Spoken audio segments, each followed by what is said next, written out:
El aire en el apartamento de Carabanchel olía a cerrado, una mezcla de polvo antiguo y el guiso de lentejas que la vecina del tercero cocinaba cada martes.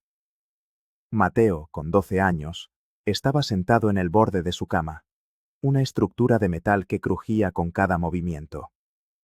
La habitación era pequeña, apenas más grande que un armario, y su única ventana daba a un patio interior oscuro y húmedo, un pozo de ladrillo por el que rara vez se filtraba la luz del sol.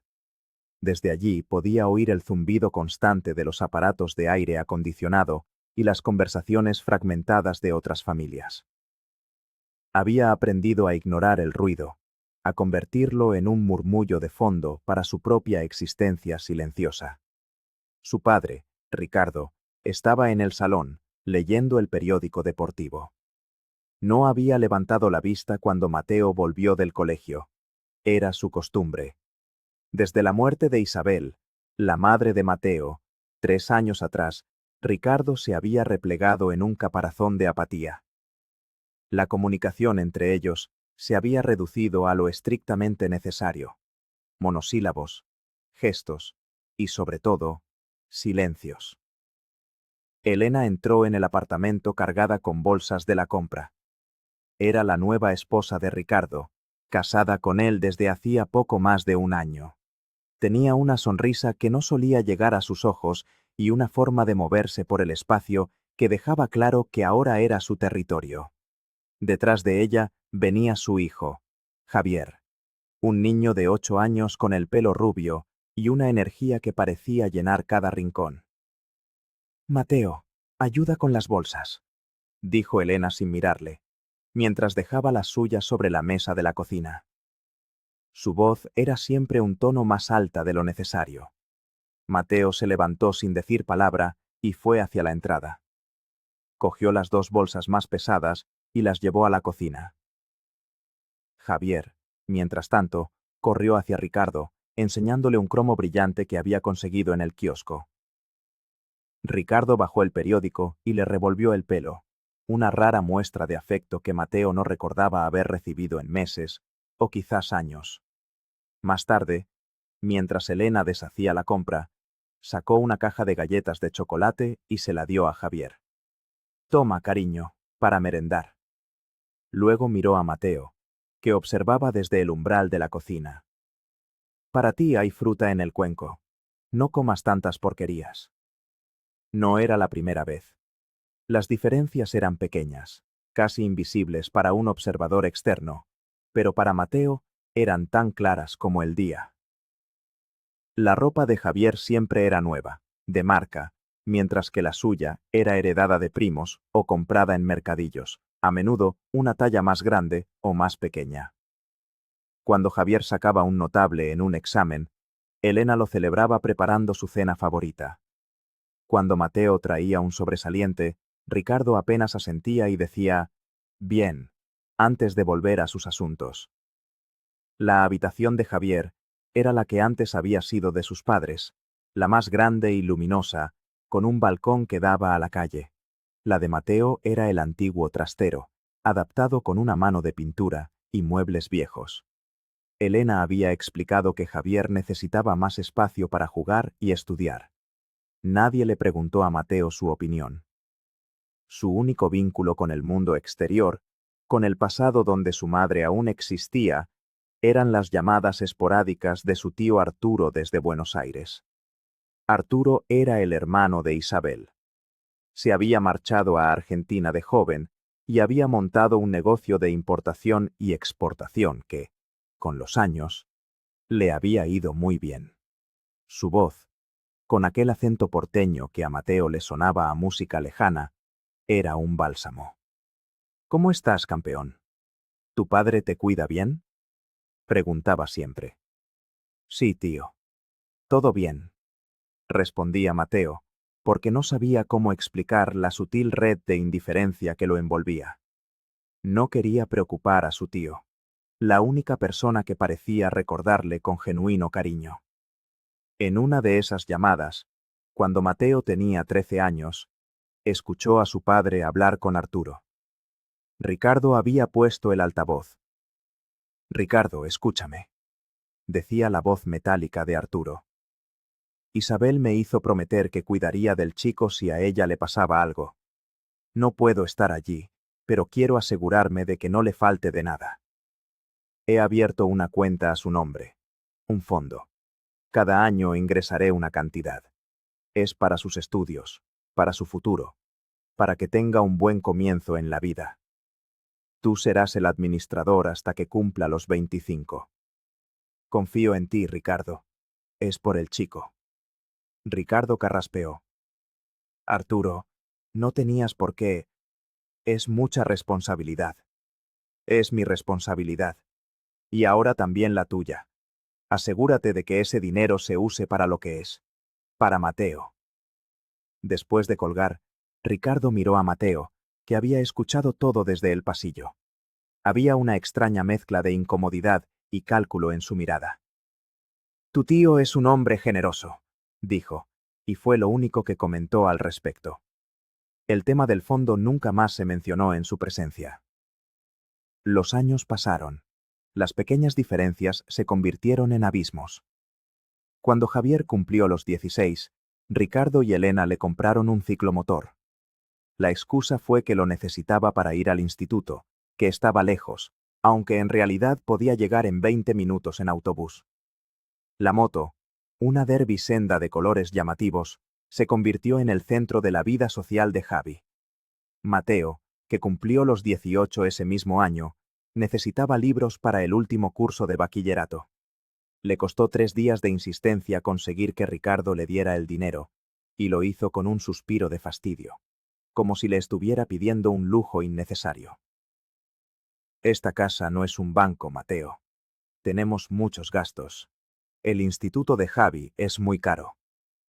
La frase, tenemos muchos gastos, se convirtió en un mantra en la casa. Se usaba para justificar por qué Mateo no podía ir a la excursión de fin de curso, por qué su móvil era un modelo anticuado de segunda mano, por qué nunca tenía dinero para salir con los pocos amigos que tenía. Él, acostumbrado a no esperar nada, lo aceptaba con resignación. Creía en la historia de las dificultades económicas. Veía a su padre preocupado, a Elena haciendo malabares con el presupuesto. No tenía motivos para dudar. Su sueño era estudiar ingeniería industrial en la Universidad Politécnica.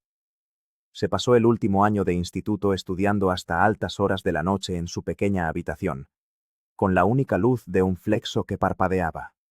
Consiguió una nota en la selectividad que le permitía entrar sin problemas. La noche que salieron las notas, lo mencionó durante la cena.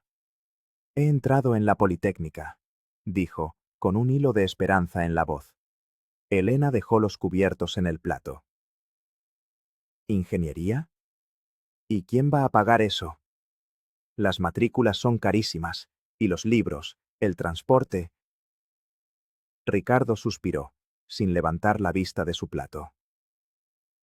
Mateo, tenemos que ser realistas.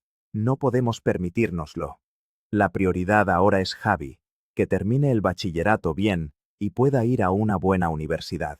Quizá deberías mirar algún módulo de formación profesional, o ponerte a trabajar. Ya tienes edad. El golpe fue seco y silencioso. Mateo no discutió. No suplicó. Sintió cómo algo dentro de él se endurecía, como el cemento al fraguar.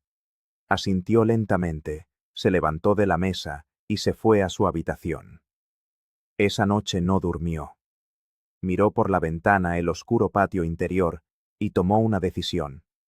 Si ellos no iban a ayudarle, saldría adelante solo. A la semana siguiente, encontró trabajo. No era glamuroso. Era un puesto de mozo de almacén en el turno de noche de una gran superficie de distribución en Getafe. El trabajo era brutalmente físico. Descargar camiones, clasificar mercancía, mover palés con una transpaleta eléctrica.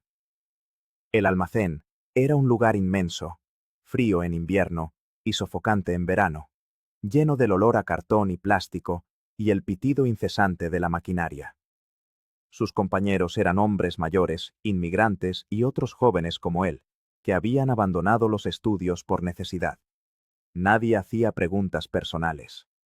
El trabajo era demasiado duro para gastar energías en conversaciones. Mateo aprendió rápido. Se hizo fuerte y callado. El sueldo era bajo, pero para él era una fortuna. Era suyo. Durante 6 meses ahorró cada céntimo que pudo. Comía lo más barato, no salía, no se compraba nada que no fuera estrictamente necesario. Su vida se convirtió en un ciclo de trabajar, dormir y comer. Apenas veía a su familia. Salía de casa cuando ellos dormían y volvía por la mañana, cuando ya se habían ido. Con el dinero ahorrado, encontró una habitación en un piso compartido en Usera. El piso era viejo, con muebles desparejados y un olor perpetuo a humedad. Compartía el baño con otros 3 inquilinos, y la cocina era un caos de sartenes sucias y restos de comida. Pero su habitación tenía un cerrojo en la puerta. Era su santuario. El día que se mudó, dejó una nota en la cocina. Me he ido a vivir por mi cuenta. Gracias por todo. Ricardo lo llamó por la tarde. Su voz no sonaba ni enfadada ni triste, solo sorprendida. ¿Estás seguro, Mateo? ¿Dónde vas a ir? A un piso con unos amigos. Estaré bien, mintió Mateo. Hubo una pausa. Bueno, si es lo que quieres, llámame de vez en cuando. Y eso fue todo. No hubo intentos de detenerlo, ni ofertas de ayuda. Solo una fría aceptación. Para Ricardo y Elena, su partida fue, probablemente, un alivio. Un gasto menos. Un gasto, mientras Mateo aprendía a sobrevivir con un sueldo mínimo, a estirar la comida para toda la semana y a remendar sus propios calcetines, la vida de Javier seguía un camino muy diferente. Terminó el bachillerato con notas mediocres, pero eso no fue un impedimento. Ricardo y Elena lo matricularon en una universidad privada para estudiar administración y dirección de empresas. La matrícula costaba más de lo que Mateo ganaba en un año. Le compraron un coche de segunda mano para que no tuviera que usar el transporte público. Su vida era un desfile de fiestas universitarias, viajes de fin de semana y ropa cara que mostraba en las redes sociales.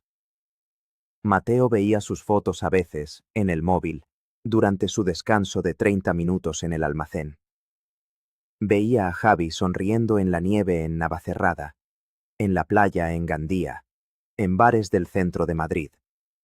No sentía envidia, sino una extraña desconexión, como si estuvieran viviendo en planetas diferentes. Su hermano era la prueba viviente de una vida que a él se le había negado bajo el pretexto de la escasez económica.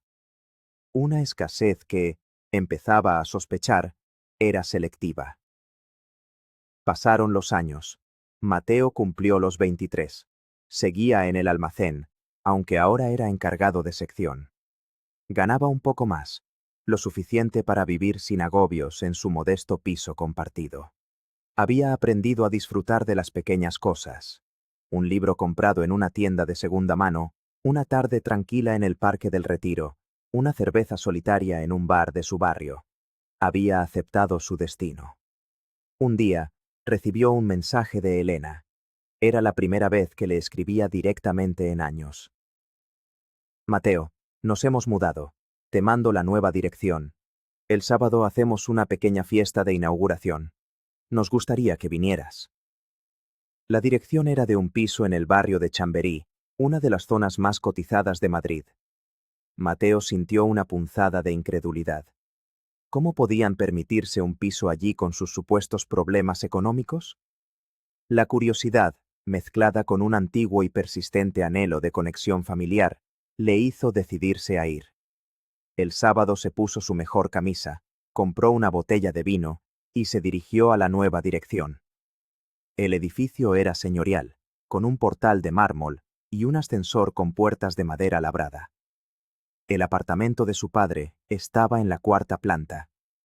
Cuando Elena le abrió la puerta, Mateo tuvo que contener la sorpresa. El piso era enorme. Tenía suelos de parqué brillante, techos altos con molduras y grandes ventanales que daban a una calle arbolada.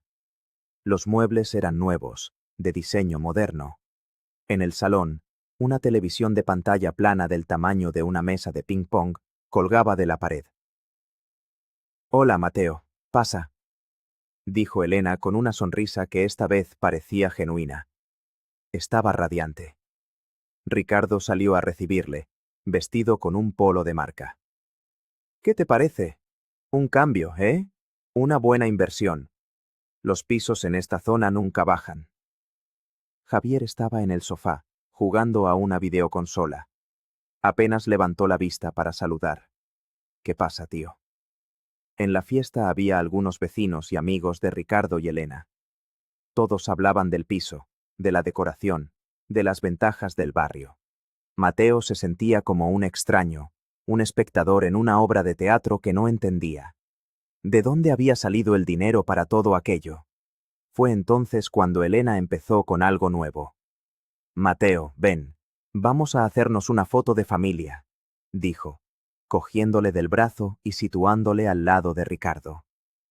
Un amigo les hizo la foto. Mateo sonrió a la cámara, sintiéndose un impostor. A partir de ese día, las invitaciones se hicieron más frecuentes. Para Navidad, para el cumpleaños de Javi, para el aniversario de Ricardo y Elena. Y en cada una de esas reuniones se repetía el ritual de la foto de familia. Mateo junto a Javi, Mateo con Ricardo, Mateo con toda la familia sonriendo alrededor de una tarta. Las fotos se colgaban en marcos digitales en el salón o se enviaban por correo electrónico. Mateo no entendía el propósito de aquella repentina inclusión. Después de años de ser invisible, ahora era una pieza necesaria en el decorado familiar. Lo aceptaba con la misma pasividad con la que había aceptado su exclusión. Quizás, se decía a sí mismo, las cosas estaban cambiando. Quizás su padre, por fin, quería recuperar el tiempo perdido. Era una esperanza débil y frágil, pero se aferraba a ella. No sabía que cada una de esas sonrisas forzadas, cada uno de esos clics de la cámara, era un eslabón más en la cadena de un engaño que estaba a punto de romperse. Un engaño que no solo le había robado su pasado, sino que también había hipotecado su futuro. El invierno de sus 24 años fue especialmente frío en Madrid. Mateo seguía su rutina. Del almacén al piso, del piso al almacén. El trabajo le había endurecido el cuerpo y el espíritu. Había ascendido a jefe de turno, una posición con más responsabilidad y un sueldo ligeramente mejor, que le permitió dejar el piso compartido y alquilar un pequeño estudio interior en Lavapiés. Era modesto, pero era suyo. La soledad era su compañera constante, una presencia a la que se había acostumbrado hasta el punto de no distinguirla de la paz. Las llamadas de su tío Arturo desde Buenos Aires se habían vuelto más esporádicas. Arturo estaba ocupado con la expansión de su negocio. Sin embargo, en cada llamada, seguía preguntando por él, y Mateo seguía dando respuestas evasivas y tranquilizadoras. Las fotos familiares que Elena le enviaba a Arturo periódicamente, sin que Mateo lo supiera, ayudaban a mantener la ficción. En ellas, Mateo aparecía sonriente en el lujoso piso de Chamberí, dando la impresión de una vida cómoda e integrada. A principios de diciembre, Arturo llamó a Ricardo. «Voy a Madrid por Navidad», anunció. «Hace demasiado tiempo que no veo a la familia, y tengo muchas ganas de ver a Mateo. Quiero ver en qué se ha convertido ese chico. Le he preparado una sorpresa». La noticia cayó como una bomba en el piso de Chamberí. Elena y Ricardo intercambiaron miradas de pánico. La visita de Arturo amenazaba con derrumbar el castillo de naipes que habían construido con tanto esmero durante años. «Tenemos que preparar todo», dijo Elena en voz baja, una vez que Ricardo colgó. «Hay que asegurarse de que Mateo esté aquí cuando llegue Arturo, que todo parezca normal». Unos días antes de Nochebuena, Mateo recibió una llamada de su padre. El tono de Ricardo era inusualmente cálido. «Mateo, hijo, este año tienes que venir a cenar en Nochebuena. Es importante». Viene tu tío Arturo de Argentina y quiere verte. Mateo sintió una oleada de alegría. Hacía más de 10 años que no veía a su tío en persona. La idea de pasar la Nochebuena con él era el mejor regalo que podía imaginar. Claro, papá. Allí estaré, respondió, sin detectar la ansiedad que se escondía tras la falsa cordialidad de su padre. La noche del 24 de diciembre, Mateo salió antes del trabajo.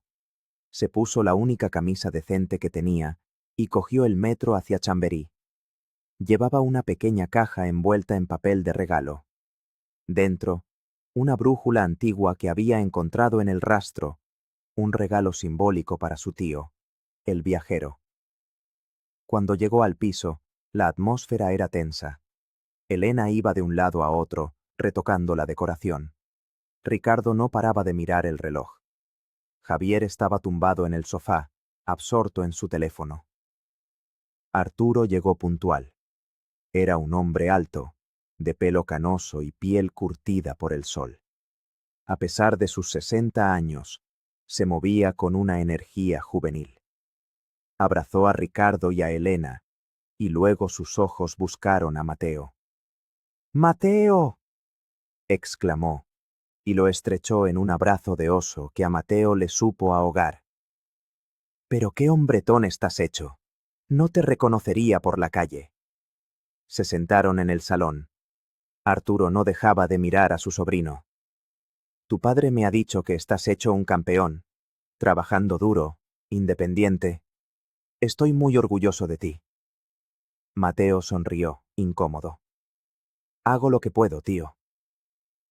La cena transcurrió entre anécdotas de Arturo sobre Argentina y preguntas sobre la vida en Madrid. Elena se esforzaba por mantener una conversación ligera, llenando cualquier silencio incómodo. Ricardo bebía vino más rápido de lo habitual. Después de la cena, mientras tomaban el postre, Arturo se inclinó hacia adelante, con una mirada seria. «Bueno, ha llegado el momento de la sorpresa». Miró a Mateo. «Hace muchos años, abrí un fondo para ti, para tus estudios, para darte un empujón en la vida. Ya eres un hombre, y creo que es hora de que tomes las riendas. He hablado con el banco. Mañana por la mañana iremos a firmar los papeles para que tengas el control total del fondo. Hay una buena cantidad ahí, hijo. Suficiente para que dejes ese trabajo en el almacén y te pagues la carrera que quieras. O para que montes tu propio negocio. Para lo que tú decidas».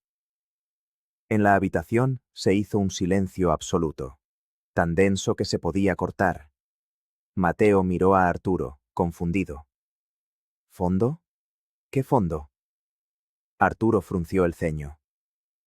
«El fondo que abrí para ti cuando tenías 13 años.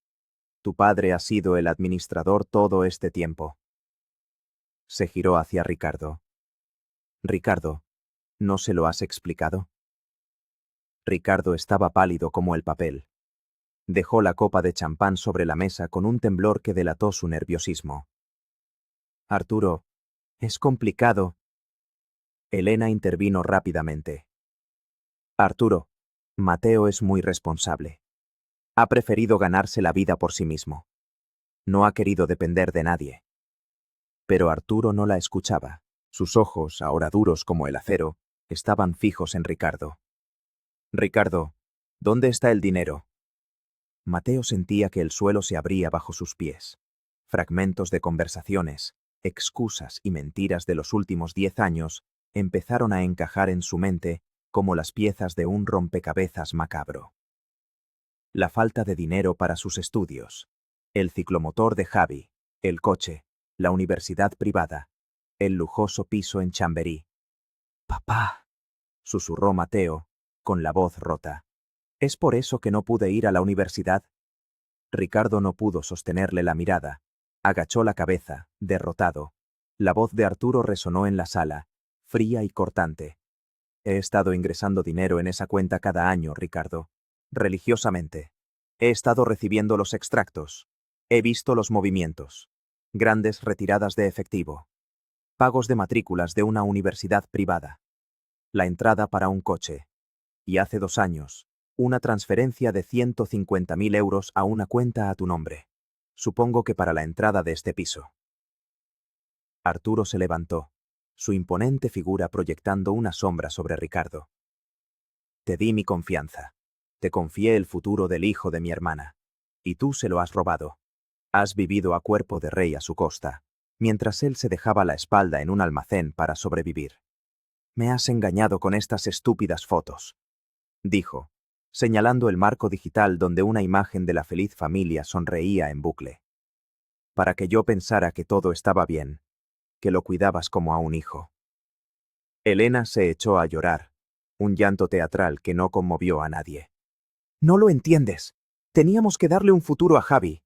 Él es más sensible, no habría soportado una vida de privaciones. Mateo es fuerte. Él podía apañárselas. La justificación fue tan obscena que a Mateo se le revolvió el estómago. Miró a su padre, esperando una palabra, una disculpa, una explicación. Pero Ricardo permaneció en silencio, encogido en su sillón, la viva imagen de la cobardía. Arturo se acercó a Mateo y le puso una mano en el hombro.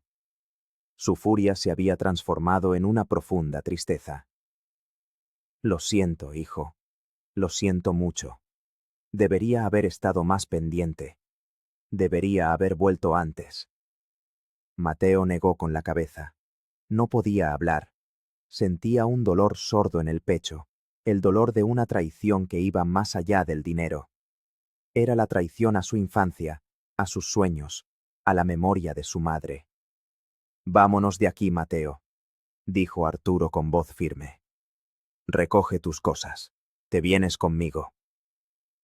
Se giró por última vez hacia Ricardo. Mañana a primera hora, mi abogado se pondrá en contacto contigo. Vas a devolver hasta el último céntimo, Ricardo. Aunque tengas que vender este piso y quedarte en la calle. Y olvídate de que somos familia.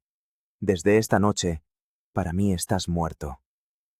Salieron del apartamento y dejaron atrás el olor a pino del árbol de Navidad, los restos de la cena festiva y las ruinas de una familia construida sobre una mentira. El frío aire de la noche madrileña golpeó a Mateo en la cara, pero por primera vez en mucho tiempo, sintió que podía respirar. El silencio en el taxi que los llevaba a un hotel del centro era un lienzo en blanco. Arturo no hablaba, respetando el torbellino de emociones que seguramente sacudía a su sobrino. Mateo miraba por la ventanilla las luces de Navidad de la Castellana, que se desenfocaban a través de unas lágrimas que no sabía que estaba derramando. No eran lágrimas de tristeza, sino de liberación. La verdad, aunque brutal, lo había liberado de una carga que había llevado sin saberlo durante más de una década. Se alojaron en una suite del Hotel Palace. Para Mateo, que venía de su estudio de 20 metros cuadrados en Lavapiés, el lugar parecía un palacio de otro mundo. Tenía su propia habitación, con una cama tan grande que podría haberse perdido en ella, y un baño de mármol con más toallas de las que había usado en toda su vida. Arturo pidió servicio de habitaciones. Comieron en silencio hasta que su tío finalmente habló. Mañana llamaré a un abogado, un buen amigo mío. Se encargará de todo. No tendrás que preocuparte por nada. Mateo asintió, sin saber qué decir. No entiendo cómo pudo hacerlo, tío. ¿Cómo pudieron mentirme así durante tanto tiempo? El dinero corrompe a la gente débil, Mateo, respondió Arturo con amargura. Tu padre siempre fue un hombre débil. Tu madre era la fuerte de la pareja. Cuando ella murió, él se perdió. Y Elena, ella solo vio una oportunidad. Y la aprovechó. Hizo una pausa, mirando fijamente a su sobrino. Lo que me carcome por dentro es no haberme dado cuenta. Creí sus mentiras, me tragué sus excusas. Y mientras tanto, tú estabas solo, luchando. No fue tu culpa, tío, dijo Mateo, y lo decía de verdad. Tú estabas lejos. Hiciste lo que creías correcto. A la mañana siguiente, el día de Navidad, se reunieron con el abogado, un hombre de aspecto severo llamado Luis Valcárcel. Se encontraron en el despacho del hotel. Valcárcel ya había recibido un resumen de la situación por parte de Arturo. Extendió sobre la mesa copias de los extractos bancarios del fondo. Eran la crónica de un saqueo sistemático. La situación es clara, dijo Valcárcel con voz profesional. Hay un delito de apropiación indebida y posiblemente otro de administración desleal. Podríamos iniciar acciones penales. Ricardo se enfrentaría a una posible pena de prisión. La palabra prisión resonó en la habitación. A pesar de todo, la idea de ver a su padre en la cárcel le provocó un escalofrío. Era su padre, el hombre que le había enseñado a montar en bicicleta, el que le leía cuentos antes de dormir cuando era muy pequeño, antes de que la amargura lo consumiera. No quiero eso, dijo Mateo en voz baja. No quiero llevarlo a juicio. Arturo lo miró, sorprendido. Mateo, te ha robado. Se merece pagar por ello. Ya ha pagado, replicó Mateo. Ha perdido tu respeto. Ha perdido a su hijo. No quiero pasar los próximos años de mi vida en juzgados, reviviendo todo esto. Solo quiero lo que es mío. Quiero poder estudiar. Quiero empezar de nuevo. Valcárcel asintió, comprensivo. Hay otra vía. La civil. Podemos presentar una demanda exigiendo la restitución íntegra de los fondos, más los intereses legales. La presión de una demanda judicial y la amenaza de hacer público el asunto probablemente sea suficiente para que acceda a un acuerdo extrajudicial. Tendrá que vender el piso y cualquier otro bien que tenga para saldar la deuda. Ese fue el camino que eligieron. Valcárcel redactó un burofax que fue enviado esa misma tarde al domicilio de Ricardo. Era un documento frío y legalista que detallaba la cantidad exacta adeudada, que ascendía a más de 300.000 euros contando los intereses acumulados, y daba un plazo de 72 horas para recibir una propuesta de pago antes de interponer la demanda. Los días siguientes fueron extraños. Mateo se quedó con su tío en el hotel. Arturo lo llevó a comprar ropa, insistiendo en que tirara sus viejas prendas desgastadas. Lo llevó a los mejores restaurantes, tratando de compensar en pocos días años de carencias. Pero Mateo se sentía incómodo con tanto lujo. No era su mundo. Lo que más valoraba era el tiempo que pasaba con su tío, escuchando sus historias sobre Argentina, sobre su abuela, sobre su madre. Arturo le contó cosas de Isabel que nunca había sabido. Su amor por la poesía, su risa contagiosa, su terquedad. Por primera vez, Mateo sintió que conocía a su madre. 3 días después, Ricardo llamó. No a Arturo, sino a Valcárcel. Aceptaba todas las condiciones. Pondría el piso a la venta de inmediato. El proceso fue más rápido de lo esperado. La amenaza legal y la vergüenza hicieron que Ricardo se moviera con celeridad. Encontró un comprador para el piso de Chamberí en menos de un mes. Con el dinero de la venta y la liquidación de algunas acciones que tenía, pudo reunir la cantidad adeudada. El dinero fue transferido a una nueva cuenta a nombre exclusivo de Mateo.